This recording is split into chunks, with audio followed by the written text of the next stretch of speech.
पश्चिमी उत्तर प्रदेश की सबसे चर्चित लोकसभा सीटों में से एक मुजफ्फरनगर पर हर किसी की नजर टिकी है। जाटलैंड के नाम से मशहूर मुजफ्फरनगर औद्योगिक शहर की भी पहचान रखता है। पूरे एशिया में गुड़ की मिठास के लिए मशहूर मुजफ्फरनगर की सियासत भी देश में काफी मशहूर है। 2014 के लोकसभा चुनाव से पहले 2013 में दंगों ने यहां ऐसा सियासी दंगल खड़ा किया जिसके बाद से ही इस सीट पर हर किसी की नजर रहती है। मुजफ्फरनगर लोकसभा सीट पर 1952 से लेकर 1962 तक कांग्रेस का कब्जा रहा, जिसके बाद लगातार 2 बार कम्युनिस्ट पार्टी ने जीत दर्ज की। साल 1991 और 1996 में लगातार बीजेपी का कब्जा रहा। 1999 के चुनाव में कांग्रेस ने ये सीट बीजेपी से छीन ली। हालांकि 2004 और 2009 में ये सीट एसपी और बीएसपी खाते में गई, लेकिन 2014 में चली मोदी लहर ने इस सीट को दोबारा बीजेपी की झोली में डाल दिया। मुजफ्फरनगर लोकसभा सीट पर करीब 16 लाख वोटर्स हैं। इनमें पुरुष वोटर 8,75,000 और 7,13,000 महिला वोटर हैं। 2014 में इस सीट पर 69.7% मतदान हुआ था। 4,739 वोट नोटा में पड़े थे। इस सीट पर 27% मुस्लिम वोटर मौजूद हैं। जाट वोटरों की संख्या 2 लाख से ज्यादा है, जो देश की सियासत की तस्वीर बदलने का दमखम रखती है। ऐसे में मुजफ्फरनगर के वोटर के दिल में क्या है? कैसा है 2019 का चुनावी माहौल? कैसा है मुजफ्फरनगर के वोटर का चुनावी मिजाज? जानने के लिए चलते हैं मुजफ्फरनगर की जनता के पास। माहौल बनाए रखिए क्योंकि देश में चुनावी सीजन है। नमस्कार, मैं हूं नरेंद्र और आज हमारा पड़ाव है मुजफ्फरनगर में। मुजफ्फरनगर वो जगह है जहां पर 2013 में सांप्रदायिक दंगे हुए थे। उन दंगों में भारतीय जनता पार्टी ने खूब घी डाला और उसकी आग से बहुत सारे नेता पैदा हुए। 2014 के लोकसभा इलेक्शन में बम्पर सीटें आई थी बीजेपी की और ये सिलसिला 2017 के विधानसभा चुनाव में भी जारी रहा। लेकिन अब सियासी समीकरण बदले हैं।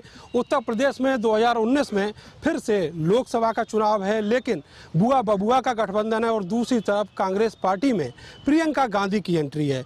मगर अभी यहाँ मुजफ्फरनगर से आरएलडी जो उस गठबंधन में बुआ बबुआ के गठबंधन में नई एंट्री पाया है, उससे चौधरी अजीत सिंह जो आरएलडी के मुखिया हैं वो चुनाव लड़ने वाले हैं। बड़ी दावेदारी है, लेकिन चौधरी अजीत सिंह बागपत में 2014 में जो इलेक्शन हुआ लोकसभा का, उसमें अपना वजूद नहीं बचा पाए थे। क्या वो इस इलेक्शन में अपना वजूद बचा पाएंगे? यहाँ पर बहुत सारे लोग हैं, उनसे बात करेंगे। धर्मेंद्र जी, आपसे शुरुआत करेंगे। आप क्या मानते हैं कि क्या स्थिति रहने वाली है मुजफ्फरनगर में अगले इलेक्शन में आरएलडी की? देखिए, तो सियासी बात है, हमारी बात तो किसान के विषय पे है। जो पिछली सरकार में था वही कांग्रेस की सरकार में था, तो जो मुद्दे जो चुनाव में पिछले में मुद्दे थे आज भी वही मुद्दे हैं। मुद्दों पर तो काम नहीं हुआ, तो अब देखना ही है कि किन किन मुद्दों पर जाकर वोट जाता है। अभी जो किसान के मुद्दे हैं सारे, किसी भी मुद्दे पर काम तो हुआ नहीं। काम नहीं हुआ। डॉक्टर सुधीर सैनी जिलाध्यक्ष हैं बीजेपी के, ये आरोप है कि काम नहीं किया आपकी सरकार ने। आज़ादी से लगा के आज तक जितनी भी सरकारें आई हैं, सबने कहा है कि किसानों को सस्ता बीज मिलना चाहिए, किसानों को सस्ता खाद मिलना चाहिए, किसानों को बिजली मिलनी चाहिए। 50% से ज्यादा गन्ना का जो भुगतान है वो बकाया है नेताजी। मैं बता रहा हूँ, लेकिन दिया किसी ने नहीं। और हमारी सरकार जब से 2014 से आई है, हमने नीतिगत आधार पर किसानों के लिए फैसले किए हैं। नगर का गन्ना किसान परेशान है सैनी साहब। मैं बता रहा हूँ, जब हमारी उत्तर प्रदेश के अंदर सरकार आई तो माननीय अखिलेश की जब सरकार थी, मुद्दे की बात नहीं कर रहे हैं। ये बताइए, गन्ना किसानों का भुगतान क्यों नहीं हुआ? हो रहा है। गन्ना 43,000 करोड़ रुपया पिछले वर्ष में जो है अखिलेश की सरकार का बकाया था, वो हमने सारा पेमेंट किया है। और 78 लाख टन गन्ने के एवज में हमने 1,18,00,000 टन गन्ना। 14 दिन में जो पेमेंट का वादा था वो पूरा हुआ कि नहीं, ये बताइए। टोटल पिछला पेमेंट कर चुके हैं, नए पेमेंट कर चुके हैं, नया पेमेंट नहीं हुआ। बिल्कुल झूठ बोल रहे हैं, टोटल पेमेंट नहीं हुआ है। बुढ़ाना शुगर मिल का कोई पेमेंट नहीं हुआ है और साथ साथ तितावी का बिल नहीं हुआ है। कांग्रेस बचा पाएगी किसानों को? कांग्रेस ने ही बचाया है। आज सन 1947 के बाद से आज तक आप देखिए, ये कांग्रेस है जिसने हरित क्रांति की, जिसने श्वेत क्रांति करी। श्वेत क्रांति की, हरित क्रांति की, लेकिन सबसे ज्यादा आत्महत्याएं किसानों ने कांग्रेस की राज्य में की। आप क्या मानते हैं, गन्ना किसान को कुछ मिलने वाला है इस सरकार में? गन्ना किसान हमेशा जो भी चुनाव का समय आता है उम्मीद रखता है कि किसानों के लिए कुछ करा जाएगा, लेकिन सभी सरकार किसानों का वोट लेके किसानों के प्रति ईमानदारी से कोई कार्य नहीं करता। अब भी मानते हैं किसान की सुनवाई नहीं है, गन्ना किसान रुका पड़ा है। गन्ने की सुनवाई हो रही है, सभी किसानों की हो रही है। आज की डेट में किसान बहाल है और हिंदू महासभा भी जानती है, सारे राजनीतिक संगठन भी जानते हैं। हिंदू महासभा कहाँ गन्ने का भुगतान करा रही है? हिंदू महासभा क्या करवा रही है? साथ में अगर हिंदू महासभा आवाज उठाती है किसानों के लिए, हमेशा उठाती रहेगी, हमेशा उठाती रहती है। आप भी मार रहे हैं कि हिंदू महासभा झंडा उठाती है किसानों के लिए। देखिए, भारत देश कृषि प्रधान देश है और अगर भारत का किसान खुशहाल नहीं होगा तो देश खुशहाल नहीं होगा। चौधरी अजीत सिंह यहाँ से इलेक्शन लड़ने वाले, आप मान रहे हैं कि वजूद बचा पाएंगे अब की बार? नहीं, ऐसा कुछ नहीं है। आप बताइए। वो वहीं पे कुछ नहीं कर पाए तो यहाँ पर कुछ करेंगे? यहाँ तो बीजेपी निकलेगी, क्लियर बीजेपी है। चौधरी अजीत सिंह बीजेपी, चौधरी अजीत सिंह कुछ कर पाएंगे यहाँ पर? चुनाव जीतेंगे। बीजेपी ने कुछ नहीं किया यहाँ से, सांप्रदायिक दंगा फैलाने के लिए, किसानों से को बर्बाद करने के लिए भाजपा ने कोई काम इस जिले में नहीं किया। जो किसान नेता अपने आप को बतावे, ये जब कांग्रेस के सरकार में उड्डयन मंत्री थे तो कितने किसानों को वो बना दिया, पायलट बना दिया, या कितने किसानों के यहाँ पे वो एयरपोर्ट बना दिए अपने उसमें। उन्होंने 10 चीनी मिलें लगाई है, 10 चीनी मिलें। जितनी जनपद में चीनी मिलें लगी है चौधरी अजीत सिंह की देन है। चौधरी अजीत सिंह क्या करने वाले हैं? चौधरी अजीत सिंह कुछ कर पाएंगे? चौधरी अजीत सिंह कुछ नहीं कर पाएंगे। पहले चरण सिंह जी आए थे, उनकी जमानत जब्त हो गई थी और अब वे उड्डयन मंत्री रहे हैं। कितने किसानों को हवाई जहाज दिलवा दिया इन्होंने? कितने किसानों को? सिर्फ ये किसानों का बहाना भर के इलेक्शन में ये किसान बन जा, बाकी सत्ता से मजे लेते हैं। ये अजीत सिंह का तो डब्बा गोल है। डब्बा गोल बता रहे हैं अभिषेक जी, डब्बा गोल बता रही है पब्लिक कि अजीत सिंह का डब्बा। जब चौधरी अजीत सिंह यहाँ कृषि मंत्री थे, 37 शुगर मिल लगाने का उन्होंने काम किया। जिन लोगों को जानकारी नहीं है, भारतीय जनता पार्टी के एजेंट के रूप में काम करते हैं। चौधरी अजीत सिंह किसानों की लड़ाई हमेशा लड़ते आए। जब भारतीय जनता पार्टी 2014 में जब आदरणीय मोदी जी यहाँ मेरठ में आए और उन्होंने कहा कि हम किसान आयोग बनाएंगे और किसान आयोग बनाने का उन्होंने वादा किया, आज 5 साल सत्ता हो गया, आज कहाँ किसान आयोग है? ऐसा है, ये जो बोल रहे हैं लोकदल के लोग, ये केवल झूठ बोल रहे हैं और झूठी लोकदल उसकी राजनीति करते हैं। किसान आयोग का गठन माननीय राजनाथ सिंह जी कृषि मंत्री थे, हमने किया है और किसानों को उनकी फसलों का समर्थन मूल्य के बजाय हमने लाभकारी मूल्य देने का काम किया है। बड़े बड़े काम किए हैं बीजेपी ने, लेकिन क्या चौधरी अजीत सिंह वजूद बचा पाएंगे? नहीं बचाएंगे। जब वो अपना घर नहीं बचा पाए तो यहाँ क्या बचा पाएंगे? उनकी यहाँ 1% की वैल्यू कुछ नहीं है। तो प्रियंका गांधी क्या चमत्कार करेंगे? चौधरी अजीत सिंह को तड़के 9 बजे हरा देंगे हम। वो तो तड़के 9 बजे हरा देंगे हम। जैसे बागपत मार दे ना, सुबह जैसे बागपत मार दे, ऐसे इनका यहाँ वजूद नहीं बचने का, बिल्कुल नहीं बचने का। व्यक्ति को बिल्कुल नहीं घुसने देंगे मुजफ्फरनगर के अंदर। और संजीव बालियान ने बहुत काम किया है, विकास किया है। बच्चे की जुबान में संजीव हाल है, उनका कहना है कि चौधरी अजीत सिंह को घुसने नहीं देंगे। लेकिन मैडम, कानून व्यवस्था की अगर बात करें, एंटी रोमियो स्क्वाड कहाँ है अब? मैं शहर के बीचों बीच गांधी कॉलोनी में रहती हूँ और मुझे पता चला कि बहुत फर्क पड़ा है। आज मैं रात के 11 बजे भी स्कूटी चला के कहीं पूरे शहर में घूम आती हूँ, तो मुझे कोई भी ऐसा नहीं लगता कि कहीं माहौल बिगड़ा हुआ है। मेरी बेटी हमेशा दिल्ली से आ रही है, जा रही, कोई फर्क नहीं पड़ता। रात के 2 बजे मैं गुप्ता रिसोर्ट पर गाड़ी उठाकर लेने चली जाती हूँ, मेरे को कोई डर नहीं लगता इस राज्य में। कानून व्यवस्था में बदलाव आया है, आप लोग भी मानते हैं कानून व्यवस्था बदली है? कानून व्यवस्था तो इतनी अच्छी बदली है, आपको मैं बता दूं, अभी कुछ दिन पहले भगत सिंह रोड पर एक ज्वेलर के यहाँ चोरी हो गई और मात्र 8 दिन के अंदर वो चोरी खोल दी गई। और समाजवादी पार्टी के राज में कभी भी शामली के अंदर चोरी हुई थी 2 करोड़ रुपए की, वो चोरी नहीं खुली। चोरी अगर खुली तो आजम खान की भैंस चोरी हो गई, उसका गोबर का DNA टेस्ट कर उसकी भैंस ढूंढ दी गई। ये काम तो हुआ है। आजम खान की भैंस ढूंढ गई, लेकिन कानून व्यवस्था बदली है यूपी में। गुंडागर्दी पूरी तरीके से खत्म हो गई है। हमारे गाँव में दिन के दिन में पशुओं को उठा के ले जाते थे ट्रकों में, पूरी तरीके से गुंडागर्दी बन के खसी गई है। आप भी मान रहे हैं कि कानून व्यवस्था बदली है, गन्ना किसानों का भुगतान हुआ है? हाँ जी, बिल्कुल हुआ है। हमारे मिल ने तो सारा पेमेंट कर दिया, 25 जनवरी तक का पेमेंट आ गया, कोई दिक्कत नहीं है, ठीक ठाक है सब माहौल। कानून व्यवस्था में भी सुधार हुआ है? कानून व्यवस्था में कोई सुधार नहीं है, रेप बढ़ते जा रहे हैं। सर आपके कहने से सुधार नहीं होता, सरकार देखती है। बताइए, कानून व्यवस्था बदली है? बिल्कुल सुधार हुआ है, कानून व्यवस्था में बहुत सुधार हुआ है। जब से भारतीय जनता पार्टी आई है तब से लेके अब तक जो महिलाओं के साथ अत्याचार बहुत ज्यादा होते थे, बहुत ज्यादा बलात्कार होते थे, बहुत ज्यादा महिलाओं का शोषण होता था, उसमें बहुत ज्यादा सुधार है। आप मानते हैं कानून व्यवस्था बदली है? हाँ जी, बहुत बदली है, कानून व्यवस्था बदली है मोदी सरकार में। बहुत ज्यादा बदली है। बिल्कुल भी ऐसा कुछ नहीं हो रहा जो पहले गुंडागर्दी बिल्कुल खत्म हो गई। साल से आप लोग संघर्ष कर रहे हैं, वादे तमाम पार्टियों ने किए, ज्यादा संघर्ष कर रहे थे, लेकिन अब जो युवाओं में आशा जगी थी, इस सरकार के प्रति जगी थी। इस सरकार ने कहा था कि प्रदेश में आएगी, हम अपना प्रस्ताव पारित करके भेजेंगे हाईकोर्ट बेंच के लिए, और उसके बाद फिर सेंट्रल में भी सरकार रही। आप खुद देख सकते हैं कि सरकार का लास्ट टर्म आ गया। कोई लास्ट हमें आशा थी कि संसद में कोई प्रस्ताव पारित होगा, कुछ नहीं हुआ। ये आरोप लग रहा है मैडम कि जो पुराने जिलाध्यक्ष थे बीजेपी के, वो कैरेक्टर लूज थे, ऐसा कुछ कह रहे हैं आरएलडी। ऐसा तो जो है, जो भी कोई काम करता है उसके बारे में कुछ ना कुछ कहते हैं। पहले मोदी जी थे, मोदी जी के बारे में भी लोग बात कहते थे, तो वो ऐसी अभी भी है, ऐसी अफवाहें उड़ती रहती हैं, लेकिन मोदी जी के बारे में गलत कहना सबका बंद हो गया। ये अफवाहें हैं सारी जो उठ रही हैं, लेकिन यहाँ कुछ पीछे भी हैं, इनको आगे आने दीजिए। बाबूजी, आपसे जानना चाहेंगे, कानून व्यवस्था का राज है, अब मानते हैं? नहीं है। कैसे कह सकते हैं? कैसे है तो सबको पता है, सब देख रहे हैं क्या है कानून व्यवस्था, कुछ भी नहीं है। कोई सड़कों पे चलना भारी है, आदमी का बाहर निकलना भारी है। ये तो बहुत बड़ा हिसाब जो है। यहाँ चौधरी अजीत सिंह आए हैं, भाईचारा बढ़ा है, ये भाईचारा बिगाड़ते हैं, भाईचारा बनाने के लिए आए हैं और वो भाईचारा बन चुका। चौधरी अजीत सिंह भाईचारा बढ़ाएंगे? तो चौधरी अजीत सिंह भाईचारा बढ़ाएंगे। यहाँ पे भाजपा वालों ने तो गुंडागर्दी मचा रखी है यहाँ पर। इधर जैसे ही आवाजें उठती हैं सरकार के खिलाफ, इधर से मोदी मोदी और भारत माता की जय। आप लोग मुद्दों की बात क्यों नहीं करने देना चाहते? नहीं, मुद्दों की होनी चाहिए बात। हम मुद्दों की बात तो हम ना कर रहे, विपक्ष पर मुद्दा है ही नहीं, मुद्दे तो है ही नहीं। मुद्दे तो विपक्ष के बाद अब विपक्ष के पास अब प्रियंका गांधी है, उससे तो चमत्कार होगा ना। प्रियंका गांधी को राजनीति के बारे में भी सीढ़ी का कुछ नहीं पता है, और वो पहले ही भ्रष्टाचारी में, और उन पे इतने आरोप लगे हुए हैं कि उनके पास कोई भी मुद्दा नहीं है, और ये सिर्फ एक भ्रमित करने वाली स्थिति पैदा कर रही है। प्रियंका गांधी के पास मुद्दा नहीं है, प्रियंका गांधी चमत्कार करेंगी, आ गई है सियासत में। सब बकवास है। देखो ऐसा है, जिन्हें बचपन से ही सोने की चम्मच जिनके मुंह में है, वो क्या जानते हैं गरीबों को क्या होता है, भूख क्या होती है।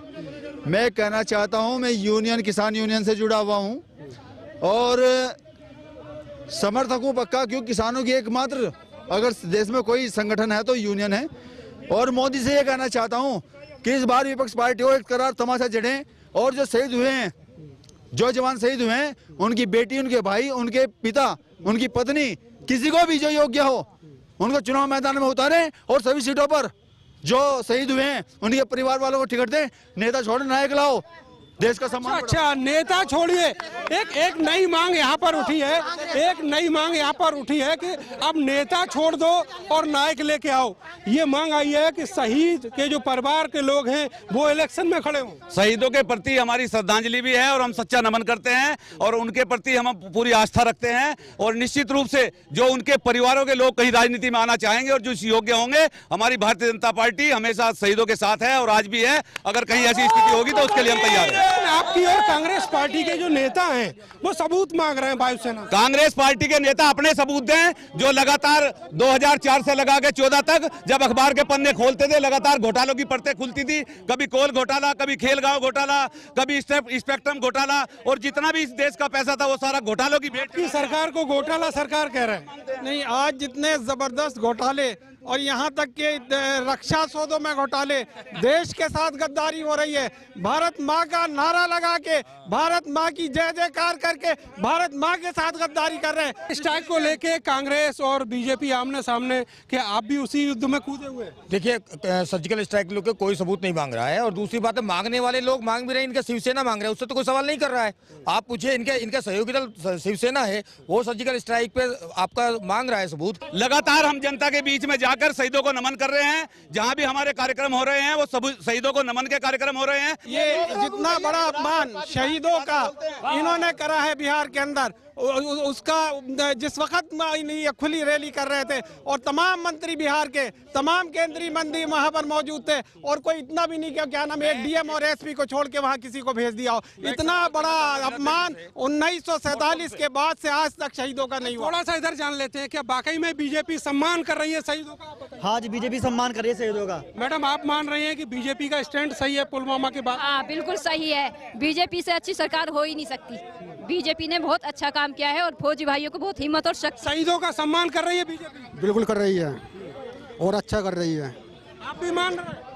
बीजेपी शहीदों का सम्मान कर रही है। आज हमारे बराबर के जिले शामली के दोनों शहीद परिवारों को मुख्यमंत्री जी ने आज लखनऊ बुलाया हुआ है उनके सम्मान के लिए। तो बीजेपी से के अलावा कोई शहीदों का सम्मान करता ही नहीं है। ये लोगों के अपने अपने व्यू हैं पुलवामा को लेकर, लेकिन फिलहाल वक्त एक छोटे से ब्रेक के बाद हम फिर लौट रहे हैं। जारी रहेगा, माहौल बनाए रखिए।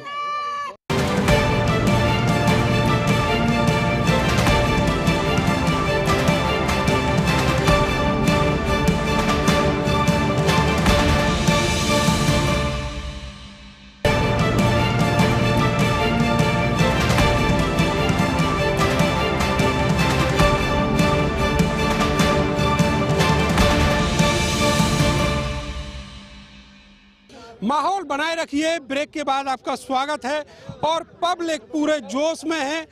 मुद्दा है फिलहाल पुलवामा का, उस पर लोगों के अलग अलग बयान हैं, लेकिन पुलवामा के बाद सरकार का स्टैंड जो है उस पर सारी पार्टियां आपस में भिड़ी हुई हैं। लेकिन मुजफ्फरनगर में जितना कुछ हुआ, चाहे वो सांप्रदायिक दंगे हो, उसके बाद बीजेपी की जीत हो, लेकिन जो जमीनी हालात है मुजफ्फरनगर के वो क्या हैं? सड़क, बिजली की, पानी की समस्याएं कहाँ गई? शिक्षा, स्वास्थ्य का क्या हाल है?